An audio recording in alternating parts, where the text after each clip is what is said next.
Hello दोस्तों, स्वागत है आप सभी का आपके अपने यूट्यूब चैनल एजुकेटेड भारत में। दोस्तों आज की वीडियो में हम मोस्ट इंपॉर्टेंट जीके क्वेश्चंस देखने वाले हैं। देखिए सभी क्वेश्चन प्रीवियस ईयर पेपर पर आधारित है, इसलिए मोस्ट इंपॉर्टेंट है, तो प्लीज़ वीडियो को एंड तक ज़रूर देखिए। वीडियो पसंद आया तो लाइक एंड शेयर ज़रूर कीजिए। अगर अभी तक चैनल को सब्सक्राइब नहीं किया है तो चैनल को सब्सक्राइब करके बेल आइकन प्रेस करना बिल्कुल भी मत भूलिए, ताकि आगे आने वाले जितने भी इंपॉर्टेंट वीडियोज़ हैं उन सभी का नोटिफिकेशन आपको सबसे पहले मिल सके। दोस्तों इस वीडियो का PDF आपको हमारे टेलीग्राम चैनल पर मिल जाएगा, लिंक डिस्क्रिप्शन में दिया हुआ है, वहां से टेलीग्राम चैनल को जरूर ज्वाइन कर लीजिए। चलिए स्टार्ट करते हैं। फर्स्ट क्वेश्चन है, संविधान में हमारे राष्ट्र का उल्लेख किस या किन नामों से किया गया है। मोस्ट इंपॉर्टेंट क्वेश्चन है, कई बार रिपीट हुआ है। करेक्ट आंसर यहाँ पर क्या हो जाएगा, ए ऑप्शन बिल्कुल सही है, भारत तथा इंडिया। देखिए जो हमारा राष्ट्र है उसका उल्लेख, जो हमारा संविधान है, हमारा कॉन्स्टिट्यूशन है, उसमें किस रूप में किया गया है, तो भारत और इंडिया के रूप में। ठीक है, यहाँ पे कहीं भी हिंदुस्तान नाम नहीं दिया गया है। ठीक है, कई बार हमें ऑप्शन में हिंदुस्तान भी पूछा जाता है, लेकिन हमारे कॉन्स्टिट्यूशन में हिंदुस्तान नाम नहीं दिया गया है, सिर्फ भारत और इंडिया का उल्लेख किया गया है। तो अगर आपसे पूछा जाए कि हमारे राष्ट्र का उल्लेख संविधान में किस नाम से किया गया है, तो करेक्ट ऑप्शन हो जाएगा ए, भारत तथा इंडिया। संविधान के प्रथम अनुच्छेद के अनुसार भारत है, तो यहाँ पर करेक्ट आंसर इसका क्या हो जाएगा, करेक्ट आंसर है डी, राज्यों का संघ। ठीक है, देखिए कितने तरीके से पूछा जाता है, राज्यों का समूह, संकुल, परिसंघ, ये सब कुछ नहीं बोला गया है। हमारे कॉन्स्टिट्यूशन का जो प्रथम आर्टिकल है, जो फर्स्ट आर्टिकल है, उसमें ही बोला गया है कि जो हमारा भारत है वो राज्यों का संघ होगा। ठीक है, तो आपको याद रखना है कि यहाँ पे क्या बोला गया है, देश को राज्यों का संघ बोला गया है। भारत की देसी रियासतों के विलय में किन दो व्यक्तियों ने महत्वपूर्ण भूमिका निभाई थी। मोस्ट इंपॉर्टेंट है, अगर आपने एग्जाम्स दिए भी होंगे तो ये क्वेश्चन आपको जरूर मिला होगा कि कौन से दो व्यक्ति हैं जिन्होंने देसी रियासतों के विलय में बहुत महत्वपूर्ण भूमिका निभाई है। तो यहाँ पर करेक्ट आंसर हो जाएगा बी, सरदार वल्लभ भाई पटेल तथा BP मेनन। ये दो ऐसे महत्वपूर्ण व्यक्ति हैं जिनका बहुत महत्वपूर्ण योगदान किसमें रहा है, देसी रियासतों के विलय में रहा है। देखिए इन्होंने लगभग 550 से ज्यादा रियासतों का एकीकरण कराया था भारत में। ठीक है, तो मोस्ट इंपॉर्टेंट है ये दोनों ही व्यक्ति। कभी भी अगर पूछा जाता है कि देसी रियासतों के विलय में किन दो व्यक्तियों का सबसे ज्यादा योगदान है, तो वो है सरदार वल्लभ भाई पटेल और BP मेनन। नेक्स्ट, 5 जगत वर्गीकरण प्रणाली प्रस्तुत करने वाला वैज्ञानिक था। ठीक है, 5 किंगडम जो क्लासिफिकेशन है वो देने वाला वैज्ञानिक कौन था, तो करेक्ट आंसर यहाँ पर हो जाएगा डी, R.H. विहेटकर। ठीक है, R.H. विहेटकर जो थे इन्होंने 5 किंगडम क्लासिफिकेशन या वर्गीकरण दिया है। देखिए उन्होंने कितने भागों में, जो किंगडम्स है उन्हें कितने भागों में बांटा था, तो 5 भागों में। कौन कौन से 5 भाग है, सबसे पहला है मोनेरा किंगडम। ठीक है, कौन सा, मोनेरा। दूसरा कौन सा है, प्रोटिस्टा। ठीक है, मोनेरा, प्रोटिस्टा। फिर उसके बाद फंजाई, फिर उसके बाद आता है प्लांटी, और फिर आता है एनिमेलिया। ठीक है, ये जो 5 किंगडम है इसमें डिवाइड करा था किसने, R.H. विहेटकर ने। तो आपको ये याद रखना है। और कई बार ये भी पूछ लिया जाता है कि जो 2 किंगडम क्लासिफिकेशन है वो किसके द्वारा दिया गया, तो लीनियस के द्वारा, जिन्हें हम फादर ऑफ टैक्सोनॉमी कहते हैं, कैरोलस लीनियस, उनके द्वारा 2 किंगडम क्लासिफिकेशन दिया गया था, जबकि 5 किंगडम विहेटकर के द्वारा दिया गया है। नेक्स्ट, संविधान का कौन सा भाग नागरिकता से संबंधित है। मोस्ट इंपॉर्टेंट, कई बार ये क्वेश्चन पूछा जाता है। यहाँ पर करेक्ट आंसर देखिए, यहाँ पे भाग 2 होगा। ठीक है, एक और यहाँ पे लाइन होनी थी, तो भाग 2, करेक्ट आंसर ए हो जाएगा, भाग 2। ठीक है, भारतीय संविधान का कौन सा भाग सिटीजनशिप से संबंधित है, तो वो है भाग 2। ठीक है, और आर्टिकल कहाँ से कहाँ तक, तो आर्टिकल 5 to 11 ये जो है ये किससे रिलेटेड है, ये रिलेटेड है हमारे सिटीजनशिप से, हमारी नागरिकता से। तो आपको याद रखना है, भाग 2 में नागरिकता का वर्णन किया गया है। भारतीय संविधान निम्न में से कौन सी नागरिकता प्रदान करता है, तो यहाँ पर करेक्ट आंसर इसका क्या हो जाएगा, करेक्ट आंसर है बी, एकल नागरिकता। ठीक है, जो भारतीय कॉन्स्टिट्यूशन है ये सिंगल सिटीजनशिप प्रदान करता है। ठीक है, हमारे यहाँ डबल सिटीजनशिप वाली या डुअल सिटीजनशिप वाली कोई भी लाइन नहीं है, हमारे यहाँ सिर्फ और सिर्फ सिंगल सिटीजनशिप मिलती है। ये क्वेश्चन और पूछा जाता है कि जो ये एकल नागरिकता का प्रावधान है ये हमने कहाँ से लिया है, तो ये हमने इंग्लैंड से, मतलब UK से हमने ये प्रावधान संविधान लिया है, तो ये क्वेश्चन भी आपसे बनेगा। अब देखिए एकल नागरिकता एक्चुअली में होती क्या है, जिसे हम इकहरी नागरिकता कहते हैं। तो जैसे आप सभी जानते हैं कि हम इंडिया में रहते हैं तो हमारे पास सिर्फ इंडियन होने की सिटीजनशिप है। ऐसा नहीं है कि हम एमपी में रहते हैं या यूपी में रहते हैं या किसी भी स्टेट में रहते हैं तो हमारे पास उस स्टेट का कोई भी सिटीजनशिप का कोई कार्ड नहीं है हमारे पास। हम चाहे किसी भी स्टेट में रहें, लेकिन हमारे पास सिर्फ और सिर्फ एक ही नागरिकता है, वो है भारतीय होने की नागरिकता। और यही वो एक नागरिकता है जिसे हम एकल नागरिकता या सिंगल सिटीजनशिप कहते हैं। तो ये मोस्ट इंपॉर्टेंट है। हमने ली कहाँ से, इंग्लैंड से इसे लिया है। ये दोनों ही क्वेश्चन एग्जाम में बहुत ज़्यादा पूछे जाते हैं। भारतीय संविधान नागरिकता प्रदान करता है। किस किस तरीके से नागरिकता प्रदान करता है, तो करेक्ट आंसर हो जाएगा डी, उपयुक्त सभी के आधार पर, मतलब जन्म के आधार पर, निवास के आधार पर, देशीकरण के आधार पर हमें क्या मिलती है, नागरिकता मिलती है हमारे संविधान के द्वारा। ठीक है, नेक्स्ट, राष्ट्रपति को अध्यादेश जारी करने की शक्ति किस अधिनियम के द्वारा दी गई है। बहुत ज़्यादा पूछे जाने वाला क्वेश्चन है ये। करेक्ट आंसर यहाँ पर हो जाएगा बी, भारत सरकार अधिनियम 1935। ठीक है, देखिए जितने भी एक्ट हैं वो सभी महत्वपूर्ण हैं, लेकिन जो 1935 का एक्ट है वो तो बहुत ज़्यादा इंपॉर्टेंट है और बहुत बड़ा एक्ट भी है और यहाँ से क्वेश्चन भी बहुत ज़्यादा बनते हैं। तो ऐसे ही एक क्वेश्चन है कि राष्ट्रपति को अध्यादेश जारी करने की शक्ति कौन सा अधिनियम देता है, तो वो देता है भारत सरकार अधिनियम 1935। देखिए अब यह अध्यादेश क्या है, तो जो हमारे संविधान का, हमारे कॉन्स्टिट्यूशन का आर्टिकल 123 है, ये 123 आर्टिकल कहता है कि जो हमारे प्रेसिडेंट है उनके पास ऑर्डिनेंस या अध्यादेश जारी करने की शक्ति है। अब ये ऑर्डिनेंस क्या होता है, देखिए कई बार क्या होता है कि जो हमारा पार्लियामेंट है, हमारी संसद है, वो सत्र में नहीं होती है, लेकिन कुछ कानून ऐसे होते हैं कि कुछ मुद्दे ऐसे होते हैं कि जिन पे कानून बनाना बहुत ज़्यादा ज़रूरी हो जाता है, मतलब उसी वक्त कानून बनना ज़रूरी है। इसीलिए आर्टिकल 123 बनाया गया है और इसके अकॉर्डिंग बोला गया है कि प्रेसिडेंट के पास संसद के सत्र में ना होने की स्थिति में अध्यादेश या ऑर्डिनेंस जारी करने की शक्ति है। और ये जो ऑर्डिनेंस प्रेसिडेंट जारी करेगा ये संसद का जो कानून है उसके बिल्कुल बराबर ही होगी और ये जो ऑर्डिनेंस होगा ये तत्काल में लागू किया जा सकता है। ठीक है, तो ये जो ऑर्डिनेंस है ये बनाने की शक्ति कहाँ से मिली, तो भारत सरकार अधिनियम 1935 के द्वारा ये बोला गया था कि राष्ट्रपति के पास अध्यादेश जारी करने की शक्ति होगी। देखिए यहीं पे एक क्वेश्चन बनता है जो कई बार पूछा जाता है कि गवर्नर जनरल को अध्यादेश जारी करने की शक्ति कब दी गई थी, कौन से एक्ट के द्वारा दी गई थी, तो यहाँ पर सही आंसर हो जाएगा भारतीय परिषद अधिनियम। कौन सा, भारतीय परिषद अधिनियम 1861। ठीक है, 1861 का भारतीय परिषद अधिनियम, जिसके द्वारा गवर्नर जनरल को अध्यादेश या ऑर्डिनेंस जारी करने की शक्ति दी गई थी। और अगर आपसे राष्ट्रपति को अध्यादेश जारी करने की शक्ति किस एक्ट के द्वारा दी गई है, तो करेक्ट आंसर क्या होगा, बी, भारत सरकार अधिनियम 1935। ये दोनों ही क्वेश्चन पूछे जाते हैं, इसलिए आपको याद रखना है। भारत की संघात्मक व्यवस्था निम्नलिखित में से किस देश से ली गई है, ये भी मोस्ट इंपॉर्टेंट है। करेक्ट आंसर क्या हो जाएगा यहाँ पर, तो करेक्ट आंसर है ए, कनाडा। ठीक है, कनाडा से ली गई है संघात्मक व्यवस्था। ठीक है, भारत में जो भी संघ से रिलेटेड जो भी बातें हैं वो हमने अधिकतर मोस्टली जो चीज़ें हैं वो कहाँ से उठाई, हमने कनाडा या कनाडा से हमने इसे उठाया। अब देखिए हुआ क्या था कि जो भारत है ये तो पता ही था कि क्षेत्र के हिसाब से और जनसंख्या के हिसाब से बहुत बड़ा, बहुत ज़्यादा विविधताओं वाला, मतलब डाइवर्सिटी यहाँ पर बहुत ज़्यादा है। तो इस कारण क्या करना था कि ये ज़रूरी हो गया था कि भारत कैसा रहे, संघात्मक रहे। ठीक है, संघात्मक भारत को व्यवस्था कैसी चलानी चाहिए, संघात्मक चलानी चाहिए। तो भारत की ये संघात्मक व्यवस्था हमने कहाँ से ले ली, कनाडा से ले ली। ठीक है, तो आपको याद रखना है कि भारत में जो संघ की जितनी व्यवस्था है वो कहाँ से ली गई है, कनाडा के संविधान से ली गई है। भारतीय संविधान में निहित मौलिक अधिकारों की अवधारणा किस देश के संविधान से ग्रहण की गई है, करेक्ट आंसर यहाँ पर इसका हो जाएगा सी, संयुक्त राज्य अमेरिका। ठीक है, जो हमारे फंडामेंटल राइट्स हैं, फंडामेंटल राइट्स हमारे कितने हैं, 6 हैं, पहले 7 थे, अब कितने हो गए, 6 हो गए हैं। ये हमने कहाँ से लिया है, ये हमने यूएसए के संविधान से लिया है। देखिए यूएसए के संविधान से सिर्फ मौलिक अधिकार ही नहीं और भी बहुत कुछ लिया गया है जो पूछा जाता है। जैसे हमने क्या लिया है, तो न्यायिक पुनरावलोकन। ठीक है, न्यायिक पुनरावलोकन भी हमने यूएसए से लिया है। संविधान की सर्वोच्चता ये भी हमने कहां से ली है, यूएसए से ली है। फिर राष्ट्रपति और राष्ट्रपति पर लगने वाला महाभियोग, इम्पीचमेंट, ये भी हमने कहां से लिया है, यूएसए के संविधान से लिया है। फिर सुप्रीम हाई कोर्ट के जो न्यायाधीश हैं, जो जज हैं, उनको हटाने की जो विधि है वो भी हमने कहां से ली है, तो वो भी हमने यूएसए के संविधान से ली है। तो ये मोस्ट इंपॉर्टेंट है, आपको याद रखना है क्योंकि एग्जाम में ये जरूर पूछा जाता है। नेक्स्ट, डॉक्टर भीमराव अंबेडकर का संविधान सभा में निर्वाचन हुआ था, तो कहाँ से निर्वाचन हुआ था? तो करेक्ट आंसर यहाँ पर हो जाएगा ए, पश्चिम बंगाल से। देखिए ये क्वेश्चन बहुत पूछा जाता है, इसलिए भी पूछा जाता है क्योंकि जो भीमराव अंबेडकर थे वो बम्बई प्रेसिडेंसी के रहने वाले थे, तो ये चांस ज़्यादा बनता है कि उनका निर्वाचन बम्बई प्रेसिडेंसी से होना चाहिए था, लेकिन नहीं, उनका निर्वाचन बम्बई प्रेसिडेंसी से नहीं हुआ था।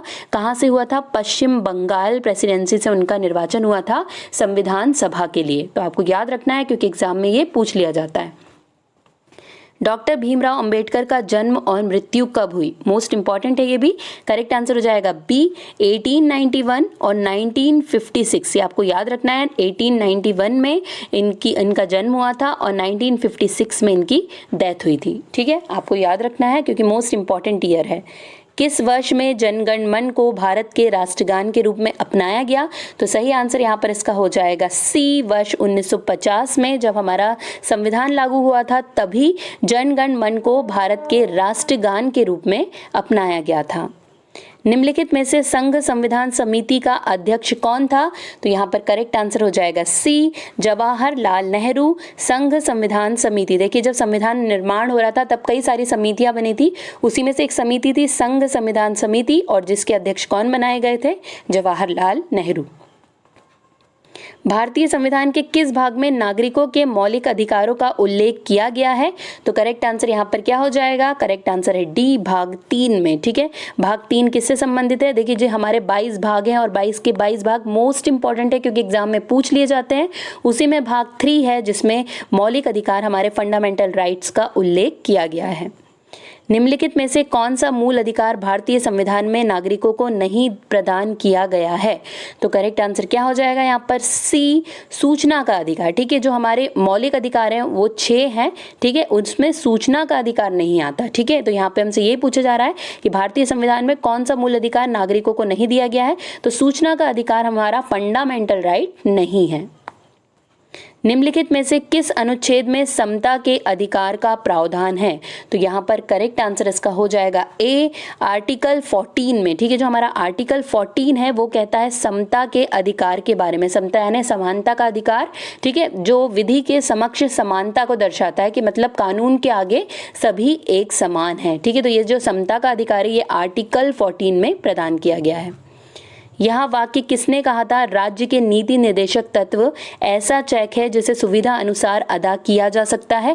तो यहाँ पर करेक्ट आंसर हो जाएगा सी, के.टी. शाह। देखिए मैं बार बार कहती हूँ कि जो स्टेटमेंट वाले क्वेश्चन होते हैं बहुत पूछे जाते हैं, ये क्वेश्चन भी रिपीटेड है, पूछा गया है कई बार कि ये किसका स्टेटमेंट है। तो ये के.टी. शाह के द्वारा कहा गया वाक्य है। समान नागरिक संहिता किस राज्य में लागू है?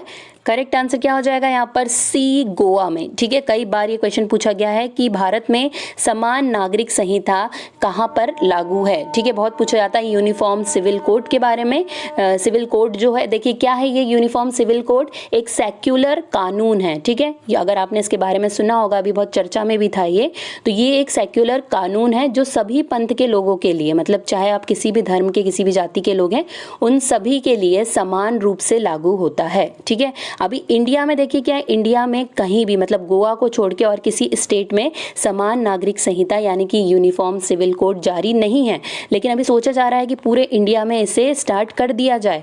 मतलब ये एक सेक्युलर कानून है, कहने का मतलब ये है कि जितने भी धर्म के लोग हैं उन सब के लिए एक सा कानून रहे। अभी क्या होता है, हिंदू, मुस्लिम, सिख, ईसाई सभी के अपने अपने कानून हैं, चाहे वो विवाह को लेकर हो, तलाक को लेकर हो, उनके अपने कानून चलते हैं। लेकिन जहाँ पर भी समान नागरिक संहिता लागू हो जाती है वहाँ सभी धर्म के व्यक्तियों के लिए एक सा ही कानून लागू होता है, जैसे कि गोवा में है। तो आपको ये चीज़ याद रखना है, यही अब बहुत जल्दी पूरे देश में करने का चल रहा है। नेक्स्ट, भारतीय संविधान के किस अनुच्छेद में समान न्याय एवं निशुल्क विधिक सहायता का प्रावधान है? तो यहाँ पर करेक्ट आंसर इसका हो जाएगा बी, अनुच्छेद 39 का। ठीक है, अनुच्छेद 39 का में बोला गया है समान न्याय, मतलब सभी के लिए समान न्याय की व्यवस्था है। और निशुल्क विधिक सहायता मतलब अगर आपको कोई कानूनी सहायता नहीं मिल पा रही है, ठीक है, तो आपको निशुल्क आप किसी से इस बारे में जानकारी ले सकते हैं, किसी से हेल्प ले सकते हैं इसके बारे में।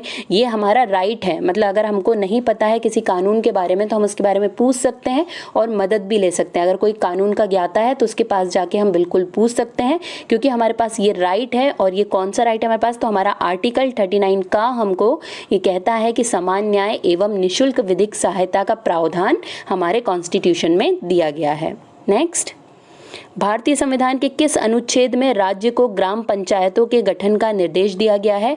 मोस्ट इंपॉर्टेंट है, सही आंसर हो जाएगा बी, आर्टिकल 40। ठीक है, जो हमारा आर्टिकल 40 है ये ग्राम पंचायत से संबंधित है। ठीक है, तो आपको याद रखना है, क्योंकि सिर्फ इतना ही पूछ लिया जाता है कि आर्टिकल 40 किससे संबंधित है या ग्राम पंचायत का गठन किस आर्टिकल में दिया है। तो दोनों का ही आंसर क्या हो जाता है, आर्टिकल 40, जो मोस्ट इंपॉर्टेंट है।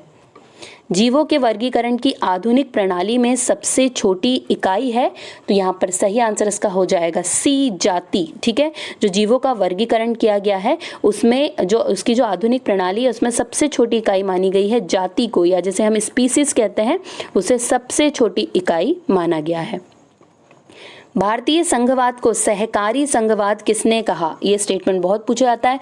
सही आंसर क्या हो जाएगा यहाँ पर, सही आंसर होगा ए, जी ऑस्टिन के द्वारा भारतीय संघवाद को सहकारी संघवाद कहा है। जंतुओं एवं पादपों के वैज्ञानिक वर्गीकरण से संबंधित विज्ञान की शाखा कहलाती है। ये भी बहुत पूछा जाता है और देखिए कई सारे एग्जाम में ये पूछा भी गया है। सही आंसर हो जाएगा बी, वर्गीकी, या जिसे हम टैक्सोनॉमी कहते हैं। ठीक है, तो जंतुओं और पादप के वैज्ञानिक वर्गीकरण से संबंधित जो विज्ञान है उसे टैक्सोनॉमी कहा जाता है। और एक क्वेश्चन और पूछा जाता है कि फादर ऑफ टैक्सोनॉमी कौन है, तो कैरोलस लीनियस। आपको नाम याद रखना है किसका, कैरोलस लीनियस का, क्योंकि कैरोलस लीनियस जो है ये फादर ऑफ टैक्सोनॉमी या वर्गीकी के पिता कहलाते हैं। कौन सा जीव मोनेरा जगत में शामिल नहीं है, तो यहाँ पर करेक्ट आंसर होगा डी, कवक। ठीक है, मैंने आपको 5 किंगडम बताए हैं। 5 किंगडम में फंजाई एक अलग किंगडम है। ठीक है, तो जो कवक है, फंजाई है, वो इस किंगडम में आता है और बाकी ये सारे किस में आते हैं, मोनेरा किंगडम में शामिल है। तो कौन सा शामिल नहीं है, सिर्फ कवक, जो कवक किंगडम या फंजाई किंगडम में आता है। विषाणु किस जगत में शामिल किए जाते हैं, तो यहाँ पर इसका करेक्ट आंसर क्या हो जाएगा, डी, इनमें से कोई नहीं। मतलब प्रोटिस्टा, मोनेरा, प्रोटोजोआ, इनमें से किसी में भी विषाणु या वायरस को शामिल नहीं किया गया है। क्यों नहीं किया गया है, इसका भी रीजन है। देखिए जो वायरस है, वायरस जो होता है वो सजीव और निर्जीव, मतलब लिविंग और नॉन लिविंग के बीच की कड़ी माना जाता है। ठीक है, जो वायरस है वो क्या माना जाता है, सजीव और निर्जीव के बीच की कड़ी माना जाता है, इसलिए इसे किसी भी किंगडम में शामिल नहीं किया गया है। तो जो वो 5 किंगडम है उनमें किसी में भी वायरस को शामिल नहीं किया गया है। तो करेक्ट आंसर हो जाएगा इनमें से कोई नहीं। कोशिका का जीवित अंश जीव द्रव्य कहलाता है, तो इसमें से किसे शामिल किया जाता है, तो करेक्ट आंसर यहाँ पर क्या हो जाएगा, करेक्ट आंसर है इसका डी, कोशिका द्रव, केंद्रक द्रव तथा अन्य कोशिकांग। ठीक है, ये सब मिलके प्रोटोप्लाज्म बनाते हैं। देखिए कोशिका द्रव यानी कि साइटोप्लाज्म, केंद्रक द्रव यानी कि न्यूक्लियोप्लाज्म और अन्य जितने भी ऑर्गेनल्स हैं ये सभी मिलकर क्या बनाते हैं, जीव द्रव्य बनाते हैं। किस कोशिकांग को कोशिका का ऊर्जा घर कहा जाता है, ये भी मोस्ट इंपॉर्टेंट है।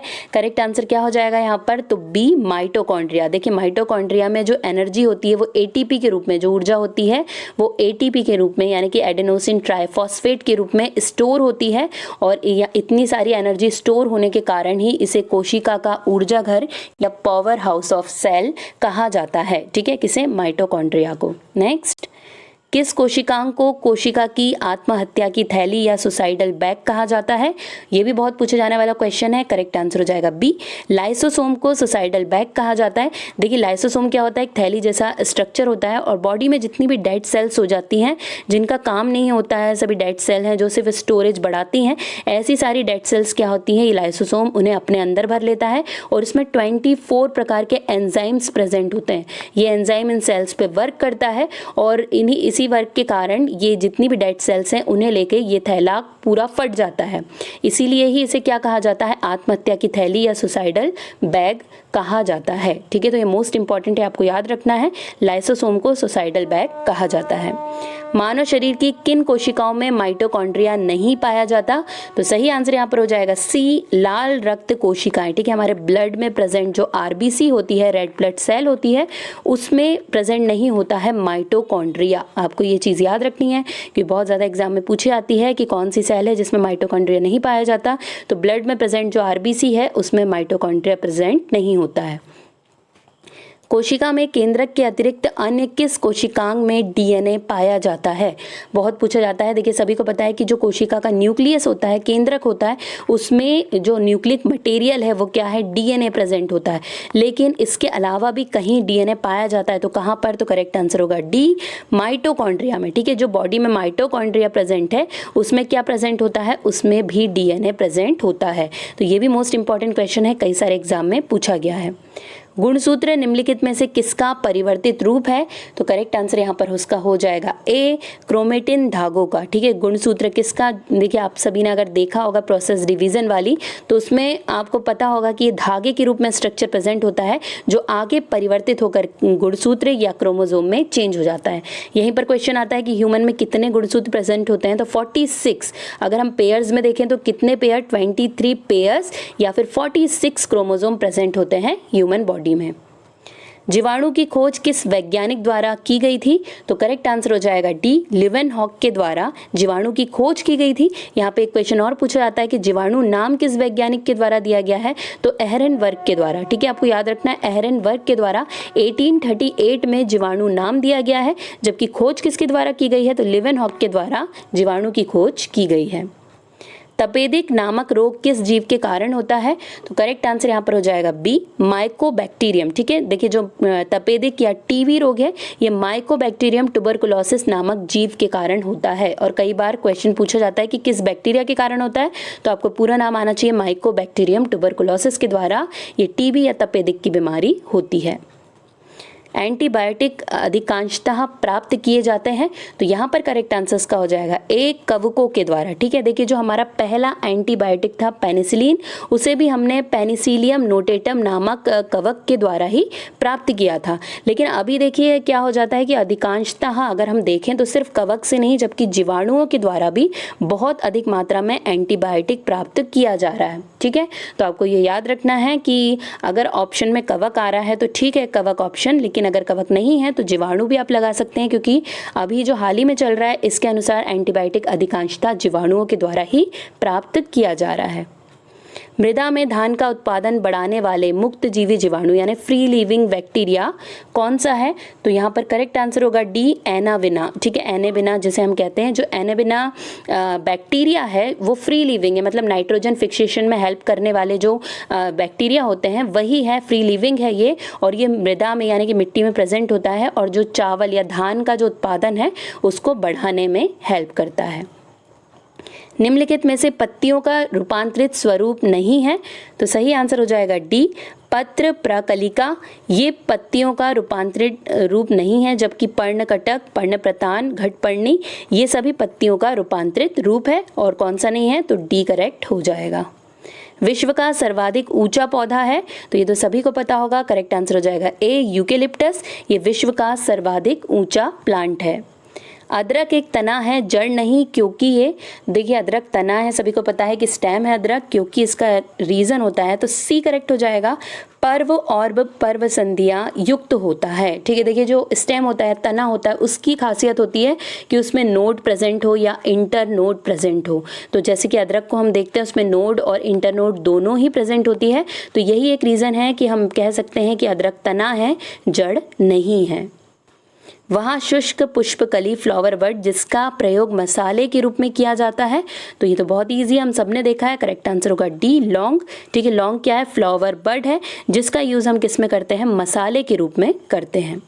एक हॉर्स पावर में कितने वाट होते हैं? बहुत पूछा जाने वाला क्वेश्चन, करेक्ट आंसर हो जाएगा सी, 746 वाट। ठीक है, एक हॉर्स पावर में 746 वाट होते हैं। बल का मात्रक है, तो करेक्ट आंसर क्या हो जाएगा? सी, न्यूटन। ठीक है, बल का एसआई मात्रक अगर पूछा जाए तो क्या होता है? तो न्यूटन बल का एसआई मात्रक है, मोस्ट इंपॉर्टेंट है, कई बार पूछा जाता है। एक माइक्रोन बराबर होता है, तो किसके बराबर होता है? करेक्ट आंसर होगा सी, 1/1000 मिलीमीटर के बराबर होता है एक माइक्रोन। क्या कारण है कि व्यक्ति चट्टान पर प्रहार करते हुए चोटिल हो जाता है? बहुत इंपॉर्टेंट क्वेश्चन है। करेक्ट आंसर यहाँ पर इसका हो जाएगा सी, प्रतिक्रिया। देखिए हर क्रिया के विपरीत प्रतिक्रिया जरूर होती है, ठीक है। हर एक्शन के विपरीत एक रिएक्शन होती है, तो यही जो प्रतिक्रिया है उसमें अगर हम चट्टान पर प्रहार करते हैं तो चोटिल हो जाते हैं, क्योंकि हमने क्रिया की है और उसके विपरीत क्या होती है? प्रतिक्रिया होती है। एक समान गति के साथ एक वस्तु, तो करेक्ट आंसर यहाँ पर इसका हो जाएगा, इसका करेक्ट आंसर हो जाएगा बी, त्वरित हो सकती है। एक समान गति के साथ एक वस्तु क्या हो सकती है? त्वरित हो सकती है। निम्नांकित में कौन आभासी बल है? इनमें से कौन सा बल आभासी बल है?